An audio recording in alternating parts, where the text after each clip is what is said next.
Coming up on This Week in Enterprise Tech, bring your own device to work. Does Google have Comcast running scared? And DEFCON. DEFCON, DEFCON. TWiT on the set. Netcasts you love. From people you trust. This is TWiT. Bandwidth for the following show is provided by Cachefly at CACHEFLY.com. This is TWiT, This Week in Enterprise Tech, recorded July 30th, 2012. Episode 3, It is a Tablet. This episode of This Week in Enterprise Tech is brought to you by GotoMeeting with HD Faces by Citrix. It just takes a webcam and a click to turn your online meeting into high-definition video conferencing. Meet with colleagues anywhere in the world, even from an iPad. Sign up for your 30-day free trial today. Visit GoToMeeting.com, click on the Try It Free button, and use promo code ENTERPRISE.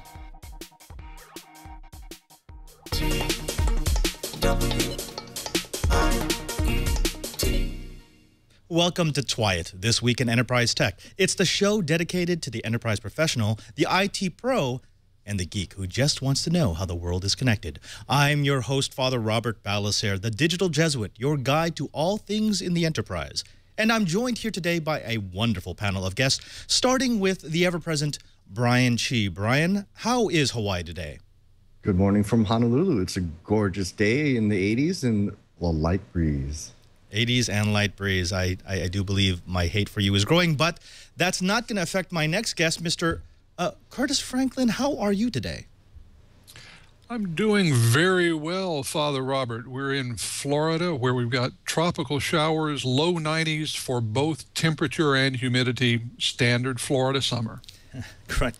Now, of course, we've got someone from Hawaii, we've got someone from Florida, so we needed a guest from California. And that's to my right, we have Mr. Matthew Gast from Aerohive. Matthew, thank you very much for coming on. You're very welcome. Next time, I think I'll do this from Italy. Yes. Well, you know, it's sort of our motif. We're engineers, and this is what we do, right? Okay, so now the first bit of news we want to cover is Google's fiber rollout. We spoke a little bit about this last week, and we got the details this week. We got $75 for a gigabit connection, $125 for gigabit plus TV. It's fantastic. It's crazy. It's a game changer. What do you guys think about this? I mean, is it a stunt? Is this really the start of a nationwide rollout? Where is Google going? I'm going to make that an open question. I don't know, but I put my reservation in even though I'm in Hawaii. I think a lot of people feel like you. Actually, we have a Jesuit residence in Kansas City, and I've asked them to put their reservation in. They don't want it, but I told them I'll pay for it just to have it so I can visit every once in a while and use fiber goodness. Matthew, have you been following this at all? Not really. Of course, I'm very lucky to live in San Francisco, which is one of the most overbuilt cities in the world as far as distance from a central office. So I have a really long loop. I'm 7,000 feet away from the CO. But that caps me at about 7 megabits, and I would love to go faster. Now, Curtis, question to you. There has been some movement on Comcast's side. Now, they're denying that it has anything to do with Google's announcement, but they recently doubled the available bandwidth for their top tier plans from 25 to 50 megabits per second and 50 up. Does that tell you that they're running scared, or is this just something that they don't care about? I think that if they're not running scared, they're certainly very aware of this. Now, I'm with a cable provider that's not Comcast, and what I've noticed hasn't been so much an upgrading of their stated prices, but the actual performance that you're getting at a particular level has been growing over the last few months. I live in one of the cities that bid heavily to become a Google city. We lost out to Kansas City. But I've noticed that the level that I'm paying for, the performance has nearly doubled in the past, 7 months. I think we're going to see a lot more of that. The cable companies are certainly very aware of this. They don't want to be poorly compared to Google, really regardless of where Google ends up going with all this. Right. Now, one of the questions that has come up again and again has been, well, is this really going to be a gigabit? I mean, yes, you've got fiber to your house. Sure, you've got fiber back to the Google Colo, whatever that might look like. But we had a bandwidth cap special not too long ago where they were saying how all these lines are oversubscribed. So even if you think you're getting, say, 25 megabits per second, you're not actually getting that at peak times. Someone suggested that Google has a way around that because they actually run a lot of the services that drive a lot of traffic. You look at Google Search, you look at YouTube, you look at some of the media-heavy websites, those actually reside on Google servers. So it could be that if you're watching YouTube, you really do get gigabit per second. But what happens when it has to be handed off? Brian? Well, I tell you, a lot of this problem is where are you transiting the network? So because Google has so many services up way at the top, you've got a lot less network to traverse. A lot of things need to change. You know, at the university, I've been spoiled forever and ever having gig to the lab and 10 gig off the island. But it's really going to make a difference as people start, as the ISPs start doing bigger and bigger pipes. You're going to have better and better services. More interesting things are going to start happening. Video conferencing is a big one. We've all noticed how Skype breaks up once in a while. This is something that needs to change in the long run. Yeah, well, I think we can all agree that no matter what Google's intentions are, this is a welcome change in an industry that has really stagnated over the last few years. We're talking about companies that have increased prices without really increasing deliverables, all the while claiming that they're not being paid enough. And I think we're all a little tired of that. Matthew, Curtis, tell me what you would expect to see over the next couple of months as hopefully Google rolls this out to more and more cities. I'd like to see a bunch of people getting scared that this very compelling offering actually takes off and we get the opportunity to actually subscribe. The best way to drive this is with competition, and whenever I find a superior service, I sign up for it. I try and buy better cars, I try and buy better computers. Why on earth wouldn't I do that with internet access? Right. I think it's going to be interesting because from an overall business perspective, while we are focused on the internet connectivity, I think from the cable provider's point of view, the much more interesting question is the television side of this. Are we going to start seeing an era when the money that we pay for cable access to the internet subsidizes what we pay for television? We've seen the reverse for a long time. Are we going to see those curves crossing sometime soon? I think that's much more interesting. For businesses, of course, for the enterprise, it's welcome knowing that we can simply get to our branch offices, to home office locations, to various small installations, much higher speeds. But for the business as a whole, I think the television side of this is much more interesting, even though we're not talking about it nearly as much right now. Yeah. I want to give the last word actually to a member of our chat room. Ken from Chicago was saying how in Chicago they actually have 105 megabits per second from Comcast right now. And actually Comcast just offered a brand spanking new plan that I think is available to 4 people. They're the only ones close enough to the switches. That goes up to 305 megabits per second, but they are charging a whopping $300 a month. I think if Google can come in and charge $70 a month for internet or $120 a month for internet plus TV, I think we do get to that converged network that Curtis is talking about. And again, that's only good for us, right? No question. No question. Okay. Let's put Google to bed for a second, and I want to talk a little bit about DEFCON. Now, DEFCON is not always associated with the enterprise because, well, people consider it anti-enterprise. It's anti-business. It's a defense, a security meeting that happens in Las Vegas every year. It's always canceled every year. And it brings together some of the best and the brightest and some brand new players to the field. I was able to go this last week, and even though I wasn't able to shoot that much video because security people are notorious for being camera shy, we did manage to get a little bit of a video. So enjoy a summary of DEFCON.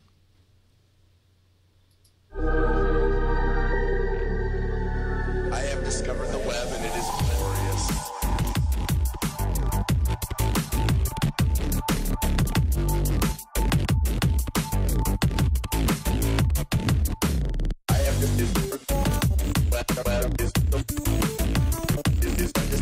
I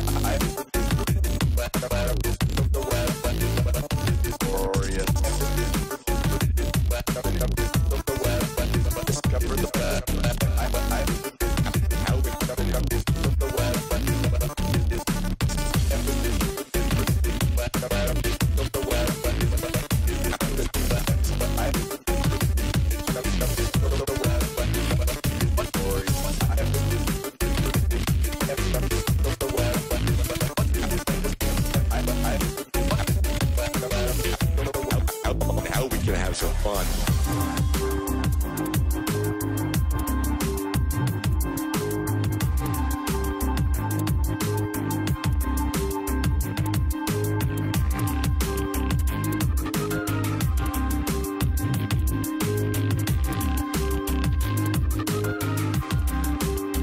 Watch this.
So that's DEF CON in 2 minutes. Now, a lot of people were complaining about the shaky camera. That's just because, well, a lot of people aren't allowed to film in DEF CON. So most of the time we were sort of hiding cameras underneath our shoulders, just trying to get a decent shot. Now, a lot of people associate DEF CON with hackers and crackers and people running around in goth makeup and black clothes. But there were some normal people there too. So what I want to do is, Brian, as a former federal agent, you once told me that you could lose your security clearances by going to DEF CON. Yeah, it's one of those things where we, especially in the early years, we were discouraged from going to there. Some of us did some work that was, shall we say, not real popular in certain parts of the world. So they didn't want our faces plastered all over the place. And that game called Find the Fed they're pretty good at it. Yes, yeah, actually, they're really good at it. Well, I bring that up because there was a huge shift this year. DEF CON has always been the place that's been against the FBI, against the NSA, against the CIA. But the key speaker, the keynote speaker, was actually the head of the NSA. That's right. He showed up and he talked about the social responsibility of the hacker. I think the bottom line message was, we know you're going to hack. We know you're some of the best. So if you're going to do it, why not do it for your country? Matthew, you've gone to DEF CON. How does that strike you? It does not fit at all with the experience I had when I went last year. What was the experience? Well, it's always interesting to go to Las Vegas. My favorite part, of course, is leaving Las Vegas. But you're right that it's very much an anti-establishment crowd. I felt like I stuck out a lot for having a job with a company. Now, before we go any further, I do want to say I want to thank Will Iris. His Twitter name is @SPBlatt. He was the one who put that video together for us that we just played for you. And you know, he's a fantastic DEF CONer. You saw him running around with the camera. He did a lot of work to put that together. Now, I do want to show a little something that we picked up at DEF CON. If you can give me my my close-up single here. This is actually the badge that you got at DEF CON. No, that's not the badge, but this is the badge that we're going to be showing you in just a second as soon as it gets switched over. There we go. This is actually the badge that we all received. So every conference you need your ID. You need something that indicates that you're supposed to be there. This year at DEF CON, we got these boards, which were based on an 8-core propeller. It's from, what's the name of the network? From Parallax. It's an 8-core, 32-bit, 80 megahertz chip that we were able to program. Now, there was a little game that was associated with this, and that is everyone who had different roles at DEF CON had different color badges. So, for example, this one was for press. Red was for goons, the people who actually put on the show. Black was the Uber badge. Only their very top-level DEF CONers got that. Then there was yellow for artists. There was another green one for vendors. There was a white one for contest. And then there were the human badges, the people who actually paid to go to the conference. They got badges that looked exactly alike with slightly different designs down below. And you would actually get them close to another badge. You would sync up via this IR port, and you would get a little bit of a bit of information. It would tell you that you've synced with a goon, or synced with an Uber, or synced with a media person. And as you collected more and more of those bits, you got closer to actually displaying a hint for the crypto game. Now, the reason why I bring this up is because this has been in the DEFCON mentality forever. They want to make a game out of DEFCON. Curtis, what's your impression of how this is melding with business? I mean, more and more of these people are being hired for actual work in the business world. I mean, the head of cybersecurity for the United States is now the leader of DEFCON, Dark Tangent. Well, we're seeing a number of things come together. One, I think it's a good thing that the government has recognized that they need talent that might be hard to manage, might be hard to put into the normal rigid cubicles that federal workers have traditionally gone into. That's a good thing. Now, I'm glad I don't have to manage one of these teams, but I'm glad they're willing to do it. As far as the badges, I think that's fascinating, and that's something that I actually expect to see used in more and more enterprises. We've seen badges used for multiple things. I mean, we now can use the same badge to get us in the physical door and be part of our sign-on process to a workstation. I think that when you add that to the gamification that we hear about being a process that's being used by more companies to provide incentive, to provide ways for employees to improve in what they do, you end up with something like this, ways for teams to come together, ways to encourage casual interactions. I think there are a lot of great possibilities there. Something else I do want to point out, if you could go back to that single, if you did all the bits on your badge, you would get a clue that would actually point to the lanyard. Now, most people think the lanyard is a throwaway. It's just the thing that holds your badge. But a few of us on the first day noticed that there were these patterns on the lanyards that were not all the same. You actually had three different patterns. Exactly. It's tape. It's computer tape. So this was actually a computer program. You needed to input it into an emulator, which would lead you to the next part of the challenge. It's that kind of imagination that I think is just, it's fantastic. I think it serves us really well. But at its core, I think DEFCON is a little bit of Burning Man, a little bit of CES, a little bit of Interop, in that it's just trying to bring together like-minded people who want to collaborate. They want to share ideas, they want to share their knowledge, and they want to share their view of the world. And I think that's why I also want to bring in one of our sponsors, Citrix, with GoToMeeting with HD Faces, because they're all about sharing. They're all about collaborating. They're all about allowing other people to share ideas in a forum that's easy to use, that's comfortable. Now, anyone who has watched a TWiT show knows GoToMeeting. You know that they're a sponsor of the show, they're a sponsor of the network, and, well, you know, you see them everywhere. But I personally have stake invested in GoToMeeting because I've used it. It saved my rear on more than a few occasions. GoToMeeting, if you haven't used it, is, well, it's like it's a combination of a lot of services that we've had since the beginning of the internet. Everything from Skype to NetMeeting to FaceTime. You know, in the past, we've been able to hold meetings by kludging together various tools to share documents, to share video, to share audio, but it's always felt as if it is a kludge. It's something that we put together that's not supposed to be there, and, well, that's just no longer acceptable.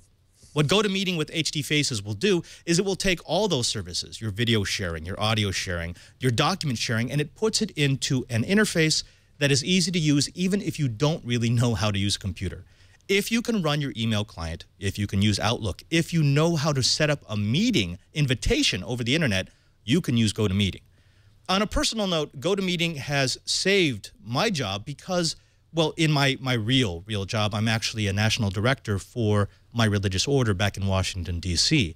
One of the biggest challenges that I had when I first got there was the creation of the, well, we'll call them promotional brochures, essentially the faces and the bios of the people who were entering our religious order every year. It was an incredibly long process because we had 9 different provinces, regions, and the directors and the associate directors associated with each of those regions, which meant anytime we made a brochure, we had to fire off emails and mock-ups back and forth. And every time someone wanted to change something, it torpedoed the whole thing and we started over. Well, it was so frustrating that I gave GoToMeeting a try. And what I did was I invited all the directors, all the people who had a stake in the brochures, to be on the same meeting. We had the designer right there. So he showed them the design, he showed them the style, and they were actually able to say yay or nay to the different design elements, which meant that, well, we got it all done in a day. GoToMeeting chopped 8 months off of my production cycle, and I will never forget that. And so I'm a firm believer in GoToMeeting. What I'd like you to do is I'd like you to show your support for TWiT by going to GoToMeeting and trying it. Try GoToMeeting with HD Faces. See what it will do for you, and see that it really is different than anything else you've ever tried. Right now, see how easy GoToMeeting with HD Faces is. My listeners can try it free for 30 days. And don't wait. For this special offer, visit GoToMeeting.com, click on the Try It Free button, and use the promo code ENTERPRISE. Be sure to use the promo code ENTERPRISE so that we get credit, and we thank Citrix and GoToMeeting with HD Faces for their support of This Week in Enterprise Tech. Now, back to the action. We are here with our main guest, Mr. Matthew Gast from Aerohive, who is going to tell us about BYOD. Matthew, what is BYOD? Well, it means a lot of things, and it seems like it's one of those terms that oftentimes it gets tossed around, and a lot of people mean different things when they say it. It's an acronym for Bring Your Own Device, and it generally refers to the fact that anybody who really has used computers for a long time, you know, I'm feeling kind of old in this industry now, and I guess you know, everybody keeps telling me I'm not that old, but I remember a world before Facebook and Twitter, and I remember having to set up an Ethernet network when I wanted to have one. As you might expect, you grow up with technology, and you're just accustomed to using what you want. The number of times I've brought my own laptop into work, which was a really early form of BYOD before we decided to make it sound like drinking. So I've done that for years. This is just it's an acronym that encompasses the fact that all kinds of people want to bring whatever device they have, whatever device they're comfortable with, into work and use it and get their job done. A lot of times at larger organizations, the IT department isn't as agile as an individual user is, especially one who is willing to stand in a gigantic line on launch day at the Apple Store. Okay, so when we talk about BYOD, the reason why it's scary for some is because it's taking a controlled environment and making it quite uncontrolled. The people working in enterprise are used to being able to know exactly what's plugging into the network, the laptops and the desktops. With BYOD, especially with people bringing, well, let's be honest here, people bringing Apple devices into the network, there's a level of uncertainty that most system administrators don't like. Brian, you're at a university. You must see this all the time. Actually, I'm starting to deal with that right now with my video wall, which, oh, by the way, we're going to be looking at a little later, a couple shows. I've got a problem. I've got people want to use Airplay. They want to be able to send the video from the iPad wirelessly to the video wall. Well, I don't want to let them into the control network because the control network for a lot of video processing gear, shall we say, is pathetic as far as security. So I need to go and firewall it off and be really, really careful about that. But yet I still need to be able to give them access. So I'm going to have to create a kind of homebrew BYOD. Now, Matthew's going to be talking a little bit about things like Bonjour gateways and so forth, steal a little of his fire, that basically allows you to have guest wireless. So instead of letting them have access to your internal network, which is not a terribly good idea, you still want to give them access to things like printers, to Airplay devices. Yeah, exactly. And the whole deal with this is we've been doing it, but we haven't been doing it as well as we could. And especially when you start getting into regulatory issues, I'm going to keep harping on that. The regulations mean you have to lock people away from certain pieces, especially when you start getting into things like stock trading and so forth. That starts getting really, really nasty as far as the regulations go. So having the guest network makes a whole heck of a lot of sense. And having a way of auditing that and controlling it nicely is a very big deal. Curtis, it's not limited to universities, right? I mean, you've seen this in the real world enterprise where BYOD it's a troublesome topic. It is a troublesome topic, and it's troublesome from a number of directions. Brian mentioned the regulatory issues. I mean, regulatory issues can be a nightmare for a lot of companies. The other thing that makes this really tough is that unlike many of the earlier episodes of technology being brought into the enterprise, this one is largely top down. The real troublemakers tend to be the people in the corner offices who are able to afford the latest and greatest toys and gadgets, want to bring them in and have them work as tools in the enterprise network. So for an IT guy, you're left with not only the technology issue, but the political issue. And that's creating all sorts of problems for IT people, for HR people, and everyone in between. Curtis, you just named the issue that every sysadmin wishes that they could bring forward in every meeting, and that is, look, I know you're the CEO or the CFO, but it's really not a good idea if you bring in your unsecured wireless access point and plug it into our corporate network. Now, Matthew, tell me about the contain strategy. Well, so there are really a couple of different types of networks.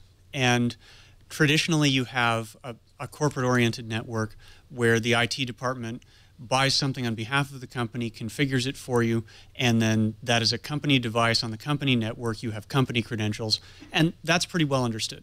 Then you also had guest networks where it was, here's whatever happens to come in. We are not going to issue something in our corporate Active Directory. And BYOD is trying to blend both of those together into a new third type of network, where if you have something that is, if you have a device which is owned by the company, you can have greater access to resources than if you have somebody just coming in. So the picture we've got on the screen right now illustrates that, where in the right-hand side, you have a corporate device which is able to print because you may want to allow printing for employees. But if you look at what users may be bringing in, we'll take Brian's example of having a video wall and wanting to expose Airplay to that, to display to that. That you would want to enable to guest devices that have just come in. And so you want all of these services to exist on both networks and be accessible, but you may want to control what is available to guests so that you reassert some of that control. You can make that service available, but not to everybody. I think one of the issues here that's actually quite important is we want to create this contain strategy. We want to contain these different levels of policy in a way that the user doesn't have to care about it. The user doesn't need to worry about what he's plugging into or how he's connecting. So in essence, we want an enterprise class solution, but we want to keep the ease of use of say, a consumer, a Bonjour gateway or an Airplay access point. Now, tell me a little bit about where that leads us to. I mean, if we are starting to see devices in the enterprise that are taking advantage of the protocols and the security policies built into these rogue devices, where does that take us in the next 3-4 years? Well, the biggest thing that we're seeing is that there are a number of devices that are they serve a single purpose really, really well. And so you have Brian's video wall, and you want to be able to make that available.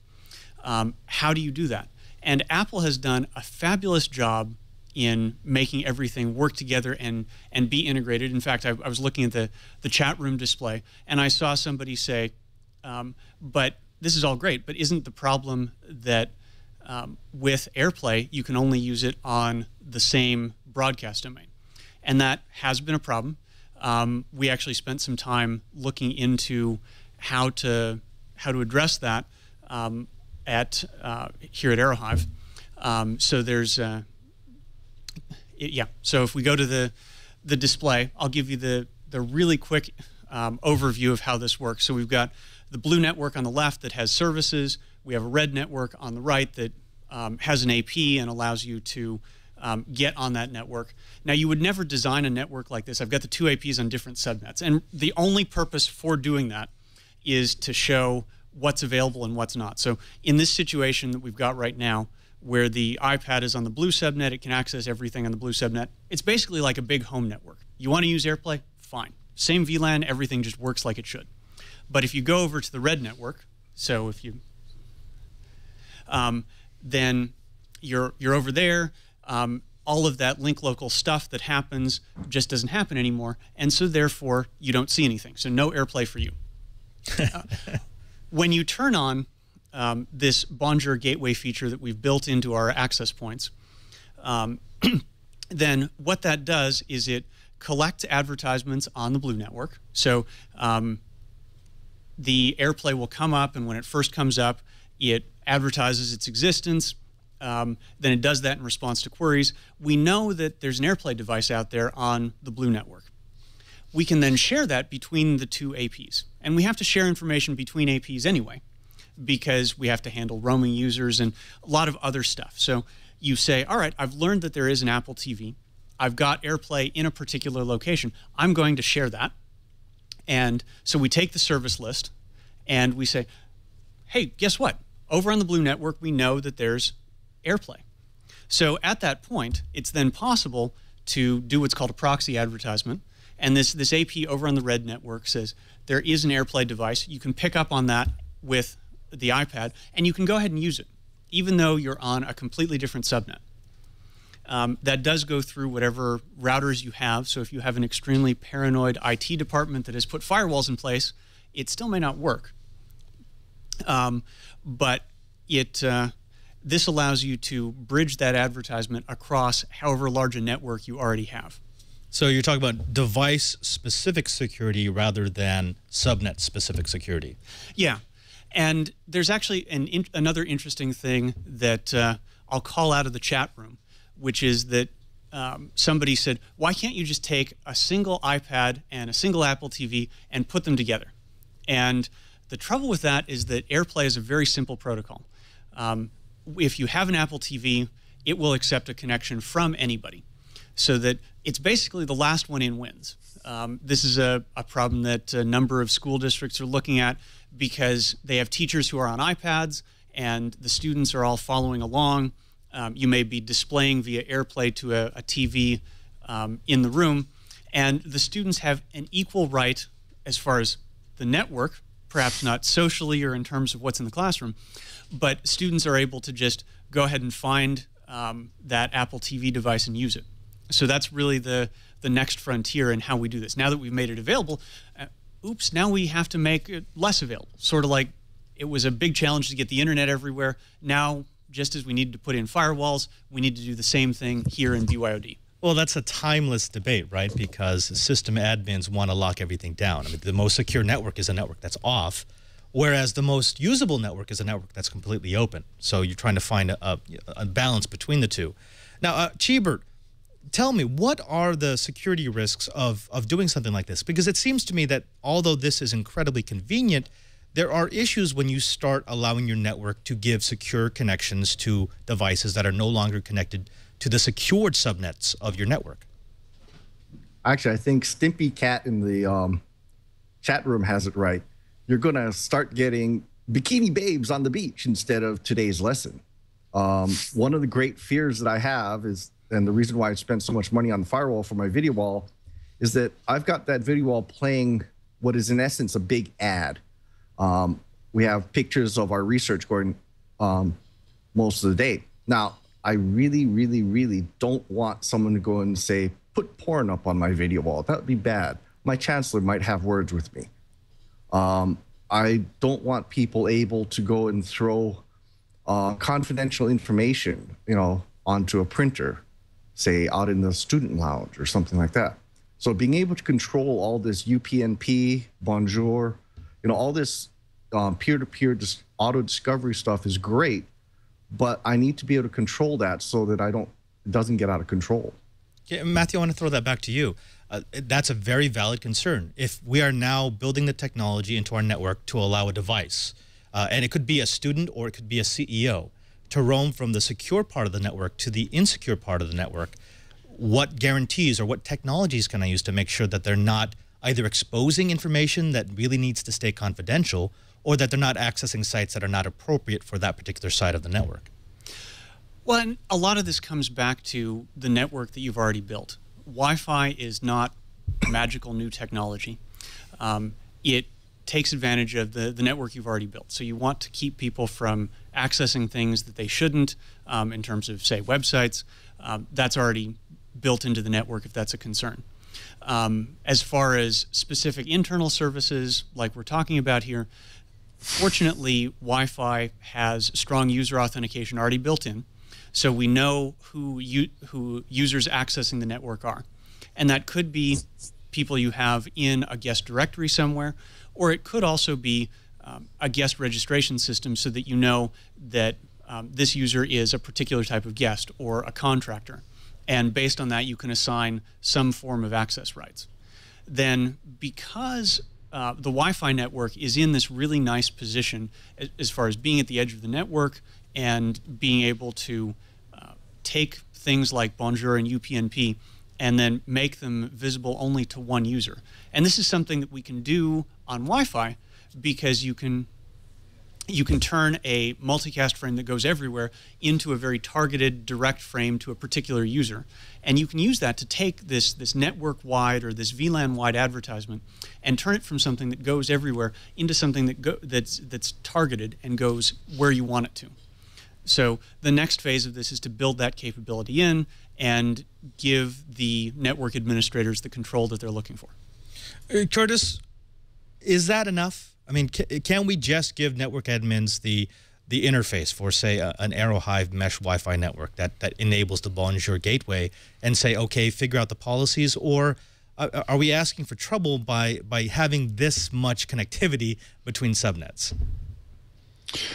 Well, there is only so much technology can do. One of the things that we are apt to do in this industry is look for a technology solution to every problem.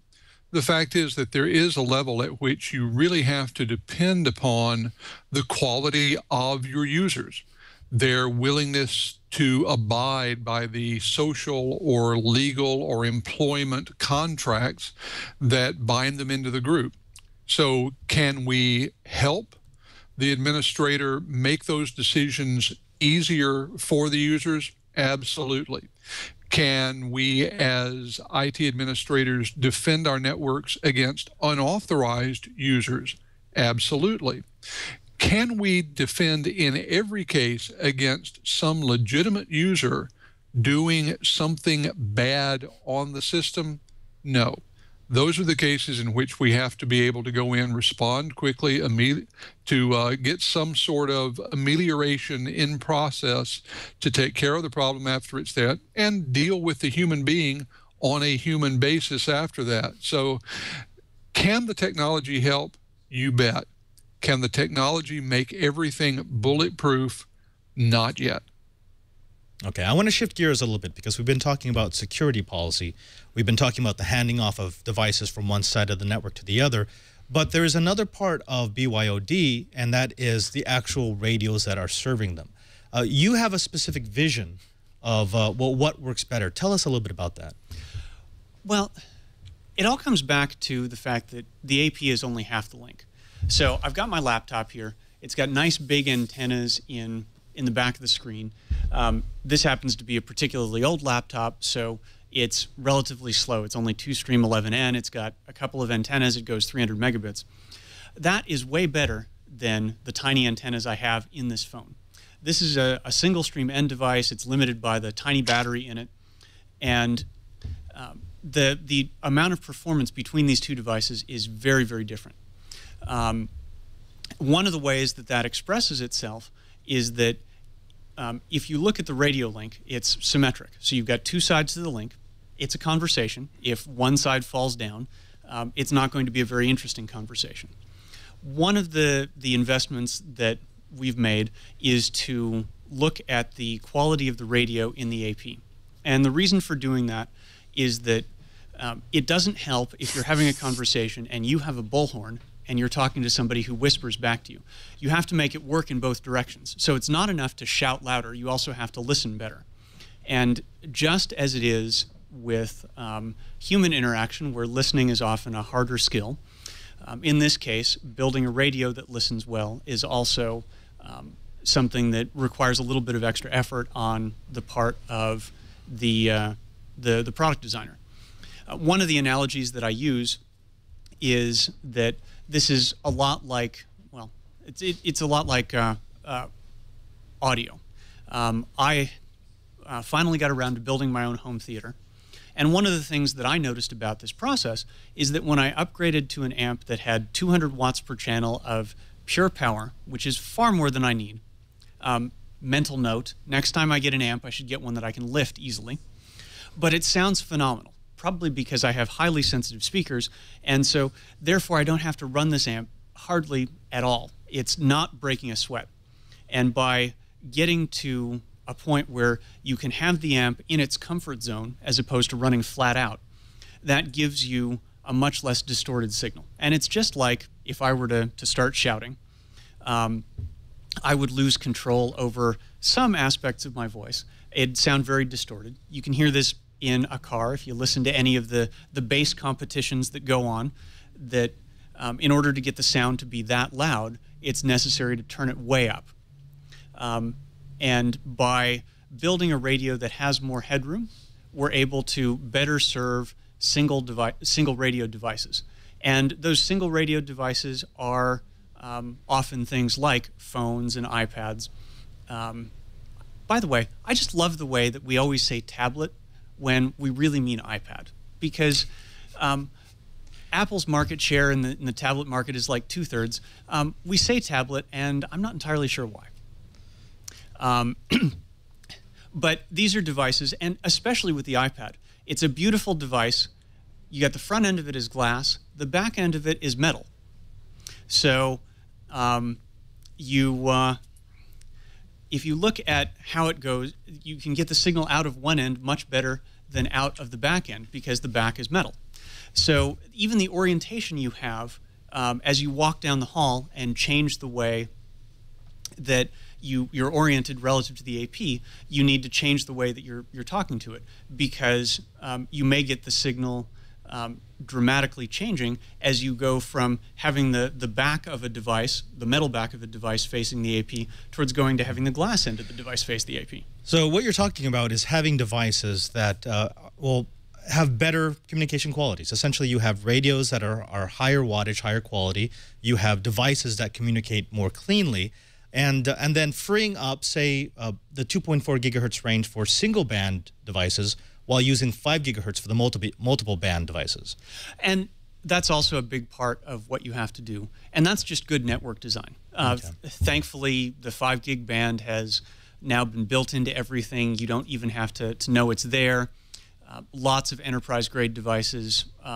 It's very easy to build a network that takes those dual-band capable devices, moves them into 5 gig, and it leaves you with 2.4 for devices that are really either low power. A lot of phones are 2.4 gig only, although many tablets, because they can be designed around a bigger battery, are dual band capable, and that really helps. Although I would point out in the chat room, someone pointed out that a lot of iPhones are 2.4 gigahertz devices, whereas a lot of Android phones are 5. But let's not go there, because that's a different debate. I do want to throw this back to Brian and Curtis, because a lot of people don't think of this part of the BYOD phenomenon, and that is, yes, you need to build your network so that it's secure, so that you can hand off your credentials from one subnet to the other, but you also need to build for the device. And if you have a lot of people coming in with 2.4 only devices, say iPhones, you need to find a way to either increase the amount of available clean bandwidth, or you need to find a way to move all the other devices to the 5 gigahertz range so you can free up the 2.4 for the devices coming in. I would assume that you've seen that a lot, Cheeber, yes? Oh, yeah. You and I have seen it at Interop. I've seen it when, in those rare cases, the military gets to use Wi-Fi. And I've definitely seen it at the University of Hawaii. 2.4 gigahertz in a lot of our buildings is an absolute disaster. And mostly because a lot of the people implementing it, they just take it out of the box, turn it on, and everything's, for some reason, default full blast. So with everybody's APs screaming, it's really hard, especially with all the metal in our buildings, with all this Wi-Fi bouncing around. It's absolute disaster. 5.8. I'm sorry, I was just going to say, Curtis, you've seen this too, right? Because you do as many conferences as the rest of us combined. And in those environments where, as Matthew pointed out, it's mostly iPads and iPhones, 2.4 dies. And so any security concerns you may have had, any kind of network protocols you've built in to safely and securely hand off your devices, dies with the band. That's right. I mean, let's face it, all the security that we want to talk about really doesn't mean anything if no one can get on and use the service anyway. That's one of the places where an enterprise has an advantage with BYOD over a conference organizer. With a conference, you're really forced to accept pretty much whatever technology your conference attendees want to bring in. With BYOD, you do have the option of saying, yes, you can bring your device, but it does have to conform to certain minimum standards. We're seeing that in a lot of different companies. They'll either give an approved list or give a list of approved minimum technologies. And I think that's really the direction to go for the future, to make sure that everyone can adequately use the resources that the enterprise is able to put out. All right, so BYOD final word. For those looking at implementing BYOD policies at their enterprise on their network, what do they need to consider? What are the things that they absolutely need to look at in order to do a successful deployment? Cheebert, let's start with you. Actually do a heat map. I've seen so many installations where people just absolutely ignore the RF from other devices. You know, there's a lot of heat map software out there. Go do a heat map so you actually know what kind of coverage you're getting and know where the edges are. So when your tech support people get all these calls, at least they're prepared with a decent answer. Curtis, what about you? BYOD, I'm deploying it in my enterprise. What's my 30-day short list? I think the first thing you have to do is look at what you're trying to accomplish. After that, you look at what the minimum technology is to let you do that. I come back to this idea of having minimal acceptable technology. Make a list of what any device brought in has to be able to do. Make sure that syncs up with what you intend BYOD to accomplish, and it makes everything else from a technology perspective much easier. Matthew, I'm going to give you the last word because you're our wonderful in-studio guest. Tell me, what are the two things I need to consider most when I'm deploying BYOD? Make sure that you have already built a network that supports what you want to do with it, and don't start until you've got that done. Then, once you have the network in place, figure out how you're going to get devices on the network and let them do things that will make users productive. Fantastic. Okay, so that is, well, that's about all the time we've got for the BYOD discussion. It's not over, though, because there are so many different ways to look at BYOD. There are so many different ways for you to deploy a BYOD policy in your network. But I do want to give my guest a chance to shout out. Matthew, let's start with you. What are you doing these days that you want our TWiT listeners to take a look at? Well, earlier this year, I had a book on 802.11n come out. And right now, I'm working on a book on 802.11ac, the next generation gigabit Wi-Fi standard. Okay, and of course, everyone's going to need to read up on that, assuming that AC ever goes to a finalized standard rather than draft. But yeah, that's good. That's good. That's good. So read the book, and then read the other book, and then come back and report to us. Cheebert, what do you have going on in the beautiful Isle of Hawaii? I'm actually starting to set up a tech support database and trouble ticketing system, and I want to give a shout out to the folks in Boise, Idaho at kayako.com, Kayako.com. A great system, and it can be done either download or SaaS. Okay. And Curtis, in Florida, I assume you've got things afoot? Oh, absolutely. I'm going to be gone from TWiT in a couple of weeks, actually, right after the Olympics, heading over to the UK to see some stuff over there. But before that, I want to invite people to come by and check out not only Enterprise Efficiency, the great community we have there, but our Enterprise Efficiency group on LinkedIn and our page on Facebook. It's a wonderful community of CIOs, most of whom know far more about this than I do. We'd love for the listeners and viewers of TWiT to come and join us, pitch their expertise into the mix. Now, I do want to remind anyone who might be listening to this podcast downloaded that you can always watch us live, Mondays, noon, PST. Join the chat room and you'll be able to throw questions to us during the show. You may have heard our guest actually referring to things that our chat room has said. That's part of the TWiT experience. It's part of the TWiT experience. Also, I want to thank all of you who have downloaded the podcast for putting us in the top 10 of downloaded iTunes podcasts for 2 weeks running. Please go, subscribe, download audio, download video. Make sure you download the HD video because you know what? It just is a better experience when you see me in 720p. Probably not. Oh, well. Also, if you have a chance, please drop by the show page at twit.tv/TWiT. You'll be able to find show notes, you'll be able to contribute to the wiki, and you'll be able to jump into the Reddit page, which really, really needs some love. Remember, we've got guests coming in next week from Vago, a man by the name of Saul Espino, who's going to tell us all about RF design. I'm going to be showing you off a new gadget for finding out how to best deploy your Wi-Fi devices. And, well, we may just have some new stuff my IT guy says. So stay tuned, stay tabbed, and remember, if you want to find out about the Enterprise, just keep TWiT.